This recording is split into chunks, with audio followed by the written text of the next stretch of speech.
Hello, I'm Dr. Herman again, and welcome back for another video on this website. And what we're going to share with you today is about anti-inflammatory diet protocols. Most people come into my office with these painful inflammatory conditions or suffering from symptoms that they just don't understand and their doctor can't help them. A lot of times it's coming from foods that they're eating.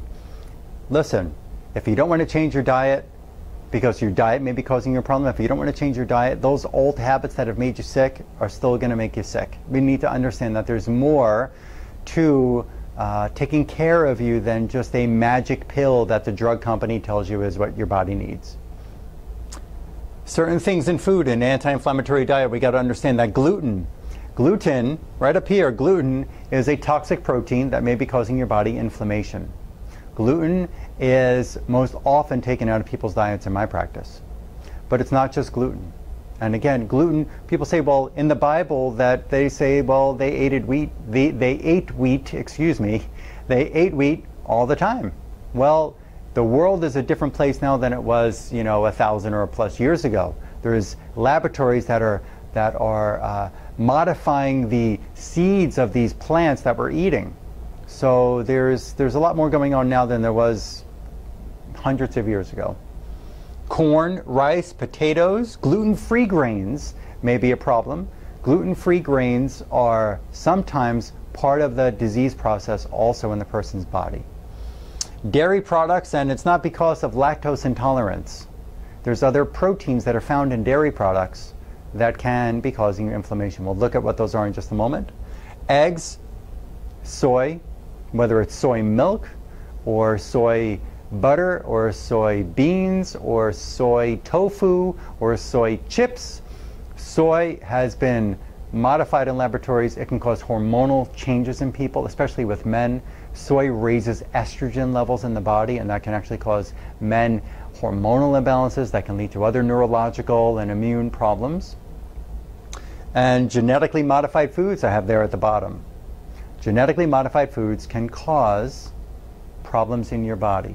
There are various viruses and weed killer resistant chemicals that they've put into these foods that may be causing you some harm.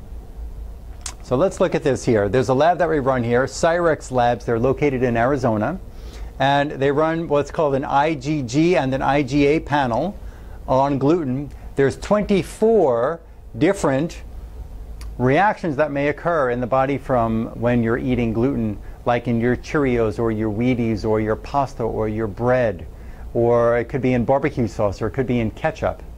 So when something says modified food starch, that's gluten. When something says maltodextrin, most likely that's gluten. It doesn't just have to say wheat on it. And let me stop here before I go on with this rest of this food lab. I was in the store the other day and I just picked up a box of cereal that says gluten-free on it. So I know that people say, well, I've gone gluten-free. I'm not feeling better. I did that already. Well, you know what? And there could be various other reasons why you're not feeling okay. But on this gluten-free cereal box, I turned over to the side to look at the ingredients.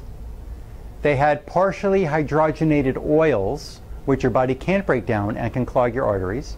And they also had these two preservative chemicals called BHA and BHT, and those can lead to cancer and autoimmune disease and physical stress.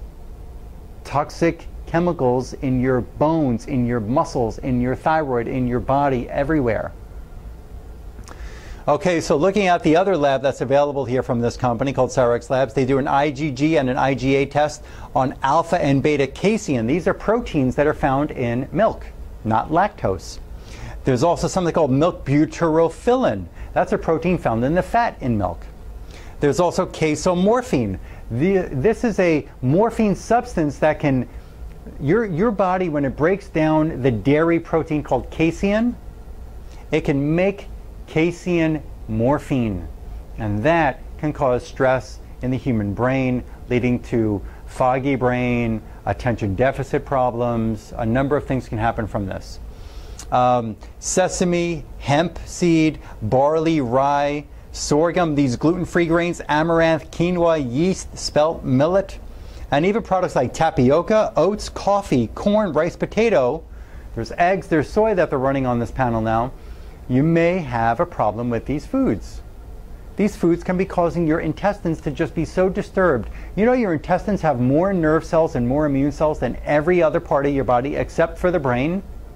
So if your gut, your intestines are inflamed from the foods you're eating, maybe your brain is inflamed. Maybe all of your nerves are inflamed, and that could lead to muscle pain, that could lead to fatigue, that could lead to insomnia, that could lead to a number of different problems.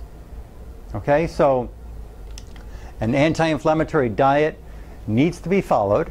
No, excuse me, one more topic here is there are nightshades. There are some people with tomatoes or eggplant and bell pepper. Sometimes those cause people a problem too. I forgot I left that out. But anyway, an anti-inflammatory diet protocol we need to follow. Reduce systemic inflammation is one of the first parts of the protocols in here to help you with your condition. Okay? I look forward to sharing more with you on another video. Thank you for letting me share this with you.